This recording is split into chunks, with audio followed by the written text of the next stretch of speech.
ไม่สูงพี่น้องไทยแผ่นเดี๋ยวข่าวมาฮอบเมียกันตั้งข่าวใจหนุ่มทางปอกเหลืองนะเนาะในวันที่1 เดือนธันวาคม 2 ค่ะพี่แต้วค่ะ2 1 ปาก 14นี้คำขึ้นในวันพุธเนี่ยเนาะข่าวยาม10 โมง 17 นาทีค่ะนักเมืองถึงไทยคำขึ้นในเนาะข่าวใจหนุ่มเนี่ยก็ได้มีข่าวการบ้านการเมืองข่าวกูเจอกูหลองเนี่ยเนาะมาอ่านได้พี่น้องพบปัญหาค่ะกว่าจ้อมกันเนี่ยเนาะหัวข้อข่าวที่1เนี่ยเนาะโควิด19อันข่าวกว่าห้าแพงว่าอยู่ที่เมืองอเมริกันย้ำเดี๋ยวหัวข้อข่าวที่2คนเมืองตีเวียงตนตีเนี่ยเนาะกินยาเห็บเหม่อไหลลูกตาย2ก็หัวข้อข่าวที่3ผงจักแดนเนี่ยเนาะเข้ามาถึงตีเมืองลาวหัวข้อข่าวที่4ศึกมาในทางศึกขังเขียเอกเป็นปางตึกกันแทง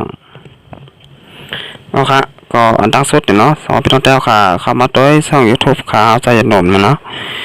ก็กดติดตามไปค่ะอย่าก็กดปันหิ่งแทงกำหนึ่งเนาะเป็นว่าปันแทงช่อง YouTube ข่าวใจหนุ่มอย่าโตหลีงามเนาะพี่น้องแต้วค่ะเดี๋ยวได้หัน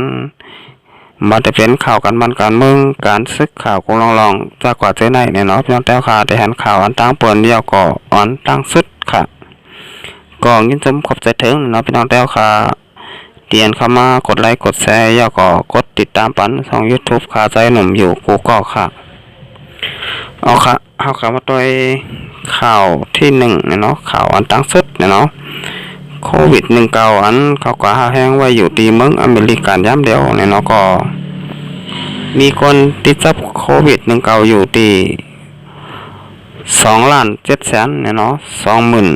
27,996ข้อค่ะที่2เป็นใบเมืองปาซินมีคนติดโควิด19อยู่ที่1,406,485ข้อค่ะที่3เป็นใบเมืองรัสเซียมีคนติดโควิด19อยู่ที่654,485ข้อค่ะที่4เมืองอินเดียเนี่ยเนาะมีคนติดโควิด19อยู่ที่586,956ข้อค่ะเอาค่ะที่รายงานมาย้ำเดี๋ยวเนี่ยเนาะเมืองอันตีโควิด2019ตึกหาแพงอยู่นั่นแต่เนี่ยเนาะที่1ตึกเป็นในเมืองอเมริกันที่2ก็เมืองปาซินเนี่ยเนาะที่3ก็เมืองรัสเซียที่4ก็เป็นในเมืองอินเดียเนี่ยเนาะเอาค่ะพอคำมาตัวโฮมคนที่จะเจอแมงโควิด2019ตั้งเสียงแล้วกำผ่าลงไรเนี่ยเนาะย้ำเดี๋ยวก็ถึง10 ล้านเดียวค่ะ10,608,2 ปาก46ข้อค่ะวันเมื่อไหร่เนี่ยเนาะมีคนได้ลูกตายกว่าในกำผ่าตั้งเสียงทั้งหมดได้เนี่ยเนาะมีอยู่ที่514,2 ปาก26ข้อค่ะเอาค่าเขาขัดแย้งว่าโควิด2019อ่ำไปหายกว่าตั้งแล้วเนี่ยเนาะก็ตึกนี้ไว้อยู่ค่ะยามพองเมื่อเลี้ยวเนี่ยก็ตึกข้าวแห้งไว้อยู่ที่เมืองอเมริกันเมืองปาซินรัสเซียเมืองอินเดียจากกว่าเจ้าไหนเนี่ยเนาะก้อยพอขาแต่มาโดยนำเมืองห่มตุ้มเมืองมันได้เมืองสนายจึงแต้วค่ะห่มปลาเมืองจึงไทยเนี่ยก็อำปอข้าวแห้งกะเหยยาวเนี่ยเนาะที่รายงานว่าโควิด2019นั่นก็ลดยอมลงกว่าน้ำเตะๆเนี่ยเนาะมันมาได้เมื่อผมตัวเมืองมันมีคนติดโควิด19อยู่ที่2,99ก็หายดีขึ้นยาว2,22ก็มีคนได้ลูกตาย6ก็ค่ะพอเข้ามาโดยในเมืองถึงไทยเนี่ยเนาะมันได้เนี่ยเนาะมีคนติดจับโควิด19อยู่ที่3,173ก็หายดีขึ้นยาว3,59ก็มีคนได้ลูกตายกว่า58เนี่ยเนาะออกข่าวว่ามันได้เฮาก็ได้ทันว่าเมืองถึงไทยมีคนได้ลูกตายย้อนโควิด19อยู่ที่58ก็เมืองห่มตุ้มและเมืองสันดาจึงแต้วค่ะเนี่ยเนาะเมืองตุ้มเมืองมาเมืองสันดาจึงแต้วค่ะมีคนติดจับโควิด19อยู่ที่2 ปากปลายเนี่ยเนาะหายได้ขึ้นยาว2 ปาก22ก็มีคนได้ลูกตายกว่า6ก็เนี่ยเนาะเอาค่ะอันนี้ก็เอาข่าวโควิด 2019มาหลัดนี้พี่น้องบ่ปานแนวค่ะนะฮะเนาะหาบ่ไหลฮู้ว่าโควิด2019ไปหายกว่าตั้งหลายนะฮะเนาะมาได้เป็นเมืองของตัวเมืองมาในเมืองจึงไทยนี่ก็หายปักเปอร์เซ็นต์นี่ก็ไปว่าเลยค่ะวันมื้อไหนเนี่ยเนาะก็ว่ามีคนอันติดจับโควิด19ที่ซับแทงมาใหม่ก็มีอยู่1บ้านได้2-3ก็4-5ก็มีเนี่ยเนาะกับนั้นได้เฮาค่ะก็รู้ได้ไปเซตตี้กันอยู่นะเนาะอย่าไว้เมามังค่ะก็ว่ามันไปหายปักเปอร์เซ็นต์เนี่ยเนาะเอาค่ะ10เซนแนลครับมาด้วยแทงหัวคอข่าวที่2เนี่ยเนาะคนเมืองโดนตีกินยาเฮ็บมือลูกตาย2ก็คนนั้นหน้าเฮือนหลังนึงตีเว้งโดนตีจึงได้ปัดจานเอาเฮ็บอันออกเข้มข้างตั้งมาหงกินเสียยาวมือเป็นกล้อง4ก้อไล่ขึ้นห้องยาเสียลูกตายกว่า2ก้อวันไหนเมื่อวันที่19เดือนธันวาคม2020เดือน7รับปีได้2/1ปัก14นี้นั่นปาล่าแมงอายุ73ปีอันอยู่ที่ปอกติดต่อเวียงหลงตนตีแหล่แทงนางยิง3ก้อขี่รถเครื่องกว่าขึ้นในร้อยแม่จึงต้องเย้าไปตั้งออกเอ็นแห้งซ้อมสันหลายนั่นเสียทบพันเฮ็บสีขาวอันการใหญ่หูเป็นเฮ็บเมียวเหลือจอมหิมข้างตั้งแหล่เอามาหงกินตีเฮิรนเมื่อวันที่20เดือนธันวาคม2020เลิน8ใหม่1คำปีใต้2/1ปัก14นี้วันไหนไหว้หงกินเฮ็บยาวย้ำตามคำขึ้นหงกินเนื้อไก่ใส่ล้อโกกาโลละแทงแหล่ถึงมากกลางคำต้องเจ็บต้นหักต้องกว่าเสียก้นหิมหอมแล้ว2กว่าห้องยาทุนเยเนี่ยเนาะว่าไหนเมื่อฟังตึกยศยาโตอยู่นั่นเมื่อวันที่25เดือนธันวาคม2020เดือน8หมาย6คำปีใต้2/1ปัก14นี้เขาย้ำตามคำนั่นปาละแมงอายุ73ปีและลูกตายกว่าเสียถึงมาวันที่27เดือนธันวาคม2020เดือน8หมาย8คำปีใต้2/1ปัก14นี้ย้ำกลางเหนือเจ้านั่นปาตินกีอายุ47ปีก็ไล่ลูกเสียงสายกว่าแทงตีห้องยาว่าไหนอันขึ้นแทง2ก้อนนั่นก็จุนแค้นขึ้นฟองในเซต้าก็ตึกไหลยศยาโตอยู่ที่ห้องยาในเยาสังว่ากินยาเฮ็บอันมีกล้องเฮ็บเหมือป้อนไหนจึงเตมีฟางห้างโหไข่โหเมาแห้งต้นหักแห้งเลือดตกต้องเจ็บแห้งต้นใจกลับแลต้องกว่าเสียสังว่าเป็นแห้งป้อนไหนจึงมันก็เตเลยลืมโตแลเป็นงานเจอไหนแทงก่อนในเย้า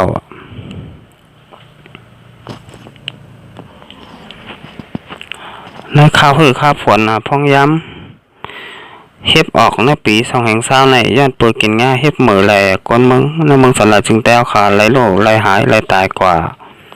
ทั้งสิ่งทั้งหมด8ก็ยาวว่าไหนเอาคาเนี่ยยิงมาที่ข่าวของเว็บไซต์แต่ละแล้วเต็มต่างไว้เนี่ยเนาะเกี่ยวกับเลยพี่น้องไตเวียงตนตีเนี่ยเนาะกว่านักเถินนักป่าเสียแลกว่าทบพันเฮ็บอันลงยาไว้เนี่ยเนาะสีขาวเนี่ยเนาะเสียแลเอามาหงกินเฮ็ดพักเนี่ยเนาะเสียแลไหลลูกตายกว่า2เกาะเนี่ยเนาะ2เกาะแต่ก็ตึกยศยาโตอยู่ไว้ตีห้องยาเนี่ยเนาะอันนี้ก็รีมองตาจ้ำเตะค่ะพี่น้อง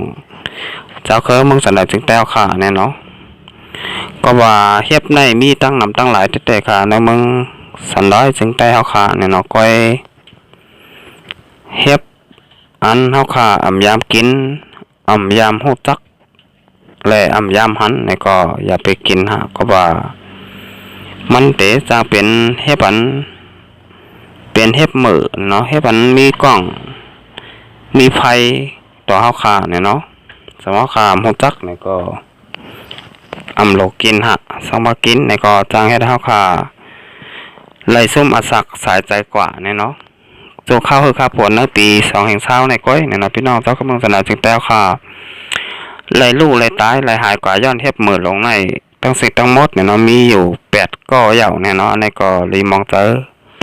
จอมพี่น้องเจ้าคือมึงสันหน่อยจึงแต่เอาขาไว้ค่ะก็ว่าเฮาขาตายย้อนเฮ็บเนี่ยเนาะ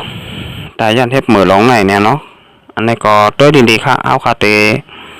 กินซังเนี่ยก็อย่าไปเครื่องกลางกินกว่ากำเดียวเนี่ยเนาะสองเฮาค่ะอำฮู้จักแลอำยามกินยาก็อำยามหันเนี่ยแล้วก็ในก็ฟังสติกันไว้ค่ะค่ะสิบชนะก็มาตัวแทงหัวข้อข่าวที่3เนี่ยเนาะผงจักแตนเข้าถึงจอมเรียนดินมึงนี่ป้อเนี่ยเนาะแลมึงลาวก็ตอนนั้นถูกเงี้ยผงจักแตนเขายาเก่ายาวเหมือนกันเนี่ยเนาะเมื่อวันที่27เดือนธันวาคม2เอง20ค่ะเดือน8มา8ค่ำปีใต้2แห่ง1ปาก14นี้นั่นลงปองจึงมึงนี่ป้อลัดว่าผงจักแตนเข้ามาแฝงถึงมึงนี่ป้อฝ่ายจานจอมเรียนดินติดจับกันตั้งเมืองอินติยาในเย้าณวันเดียวกันเมืองลาวก็ลาดว่าไล่สิทธิยาคามงแมงตายให้กลางพงจักแตนอันเข้ามายาเกาสวนไหหน้า2วันตีเมืองลาวว่าไหนซื้อข้าวเมืองเขออกข่าวไว้ว่าจักแตนเข้ามาเนื้อเจตอนหมาย2แลเจตอนหมาย5ผมตั้งหมด5เจตอนจอมแดนดินจับกันตั้งเมืองอินติยาเย้าว่าไหนจักแตนนั้นเข้ามาแฝงถึงเมืองเขและมึงในป้อนนั่นก็เป็นจักแตนมีหนวดป๊อดหลายๆเมียวเล่าเล่กันเป็นเมียวอันกินหมักข้าวเต้าน้ำและต้นไม้อันคนเมืองผูกซ้อมใบเสกำปานำแต่กินกว่ายอดเผอเสียาวกึดไว้กิ่งการมันก้อยจักแตนเมียวไหนจื้อเสียงดื้อในกันเขาอยากกินโคของผูกซ้อมแล้วเขายามปอดอ่อนก้อยในเย้าผู้ขานปากห้องกันปนภายผูกซ้อมมึงในป้อลาดว่าส่งจุ้มภายกดทัดลงปุ่นตีกว่านะปุ่นตีนั่นไว้เย้าว่าไหนตาเก็บข้อมูลว่าผงจักแตนเข้ามายาเก้านั่นมีหมอกกาหือเงาลายเป็นเจ้งหือแหล่ลองรูซุมมีกว่ากาหือในเจ้ไหนเย้าสืบรัดแทงว่าย่านเปือว่าฟองยามมือเหลวเป็นข้าวฝนลมแห้งแหล่ล้ำขาดไว้แต่สังว่าสายลมพัดเข้ามาในเมืองนั่นหลายเซนตั้งป้อนในจึงผงจักแตนอันไหนผัดเฟกันย้อนสายลมพัดแห้งเสเฮ็ดให้เป็นผงจักแตนผงเล็กกว่าก็จางเป็นไรอยู่ว่าไหนแทงไผ่นึงก็เมื่อวันที่29เดือนธันวาคม2แห่ง20เดือน8มา10ค่ำปีใต้2แห่ง1ปาก14นี้นั่นซื้อข้าวเมืองลาวเนี่ยเนาะอ้างอิงข้อมูลห้องการฝ่ายฝึกซ้อมเมืองลาวเสออกข่าวว่าเดี๋ยวเมื่อวันที่26เดือนธันวาคม2แห่งปลาย20เดือน8มา7ค่ำปีใต้2แห่ง1ปาก14นี้นั่นไล่ทวันผงจักแตนเขายาเก้าสวนผูกซ้อมแล้วหมู่วาน2บ้านเวง3เหนืออันเป็นเวงหลงแลเจตอนโหพันเนี่ยเนาะเวงลาวปอดออกว่าไหน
ซึ่งมาดังซึกค้างเขียเป็นบางตึกกันทาง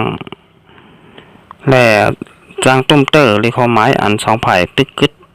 กกันไว้ว่าไหนซึกมาได้ซึกค้างเขียเป็นบางตึกกันข้าวตั้งหึงหมอก ครึ่งชั่วโมงเนี่ยเนาะตีน้ำมึงค้างเสียตีสร้างต้มเตอป้าอันสองฝ่ายโอ้โหงบหนี้กันนะด่าลงลายมือกึดตึกไว้อยู่ในเย้าเมื่อวันที่29 เดือนธันวาคม2022ขายย่ำกลางเดือนเจ้า10 โมงนั่นน่ะซึกมาตับคามายา389คารายา237อันอยู่ฝ่ายใต้คุ้มกำตึงซึกปอดห้องมาปักขาเวงมิจินาเนี่ยเนาะและตับกอง5ฝ่ายใต้คุ้มกำตับจุ่ม8ซึกขังเขียเป็นปางตึกกันในเย้าภูมิจันทร์ใน KIA ลัทธิสิขาวาเป็นฝ่ายซึกมานะโทษซึกเข้ามาในนาลินนะตับจุ่ม8และ2ฝ่ายจังไรเป็นปางตึกกันนะหึงมอกครึ่งตัวมองบ้านไหนย่านฝ่ายซึกมานะกลุ่มโทษซึกเสเปิดปางตึกสู้ตับซึกขัง KIA AA ซึกที่ NLA เนื้อพุ่นตีเผามันติ๊กแหล่เดจางกอดตุ้มเตยงาอันลูกจุ่มอ้อยหลีปอดห้องสีจุ่มKIA AA TNLA และ MNDA เคยลงลายมือกึดตึกปางตึกกันอยู่ยาววันไหนเมื่อวันที่31เนี่ยเนาะ2019ก็มาสินลองน้ำเหยียนมาแล้วจุ่มอุบลูกจุ่มอ้อยหลีปอดห้องสีจุ่มฮบทบอุบกันตีเพ่งเก่งตุงจึงได้ปอดออกไว้ปางกลมยาวจุ่มอ้อยหลีปอดห้องสีจุ่มก่อบนผาวาไว้เสลงลายมือกึดตึกกึดปางตึกยาวเนี่ยเนาะสองฝ่ายตกลงหลายใจแต่สืบอุบงบงี้เกี่ยวเลยลองที่ความหมายเขาตกลงหลายใจการกึดยื้อลองตึกยื้อจึงเมืองปัดปุ่น NCA อยู่ในเย้าวันที่22 เดือนธันวาคม2020นั่นก็ซึกมันกว่ายับและแฟร์ตลาดกดทัด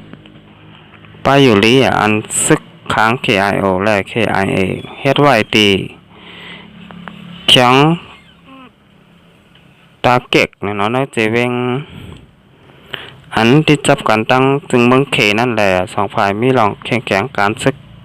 ต่อกันยาวกำหนึ่งจุ่มซึก PS LF TNLA ULA และ AA KIO KIA SSPP SSA MNT JP เนี่ยเนาะ MNDAA NDAA อยู่ตะเปิ้นอยู่ SA เจ็ดจุ่มในอำไปไหลลงลายมือหรือความหมาย NJA แลเปลี่ยนไว้ลูกจุ่มคอมมิตี้วงงี้การเมืองก้อยว่าไหนเขาได้รายงานว่าซึกมานเขาเนี่ยเนาะอำไลสาจะลอง NCA นะเนาะมาได้เป็นจุ่มลงลายมือ NCA เมื่อหนังตับซึกจึงใต้ RCS เกาหลีตับซึกพี่น้องย่างเขาเนี่ย KNU ที่ KPA เจอในเกาหลีเนี่ยเนาะอันไหนค่ะก็ใกล้ๆเป็นปังตึกกันอยู่เคยๆยาวๆเนี่ยเนาะเมื่อหนังตับซึกจึงใต้ RCS เนี่ยเนาะเป็นจุ่มลงลายมือตึกปัดปุ่นจึงเมือง NCA เหมือนกันเนี่ยเนาะซึกมานก็ไล่มายามาเกาแทงเหมือนกันในเจเวงจอกแม่เนี่ยเนาะเป็นปังตึก4 วันทับกันเนี่ยเนาะตีเจเวงจอกแม่เหมือนกันถึงมาบนมื้อไหนเนี่ยเนาะซึกมาแลซึกค้าง KIA ก็เป็นปังตึกกันทางเนี่ยเนาะปังตึกในเมืองสนามจึงแต่ค่าอำเภอดำไว้เนี่ยเนาะตี1ยาวตี1วัน1ยาวก็วัน1เนี่ยเนาะปังตึกเนี่ยก็อำไปไล่รถยามลงเนี่ยเนาะนี่ก็ดีไรไม่เจอเนี่ยทนตาพี่น้องถ้าเขาเมืองสลายจึงแต้วขาเต้ๆเนี่ยเนาะพองยามมื้อเลี้ยวเนี่ยก็เป็นไว้ข้าวเฮ็ดสอนเฮ็ดนาเนี่ยเนาะพี่น้องถ้าเขาเมืองสลายจึงแต้วขาเนี่ยก็โดนไล่หาเร่งต้องเพิ่มมันอยู่เนี่ยเนาะเอาค่ะอันนี้ก็ทำคนได้เนี่ยเนาะขาใช้หนุ่มเนี่ยก็เดี๋ยวย้อนขึ้นเรือไว้ก่อนเนี่ยเนาะต้องไปมาพบมางากันแทงวันหนาค่ะเอาค่ะสำหรับพี่น้องแต้วค่ะเข้ามาด้วยเนี่ยนะช่อง YouTube ขาใจหนุ่มเนี่ยเนาะก็กดติดตามไปค่ะอยากก็กดปันเห็นทางกำหนึ่งเนี่ยเนาะเป็นว่าปันแห้งช่อง YouTube ขาใจหนุ่มอยากโตหลีงามเนี่ยเนาะพี่น้องแต้วค่ะติดตามข่าวอันตั้งเปิดอยากก็อันตั้งสุดค่ะมาส่งค่ะ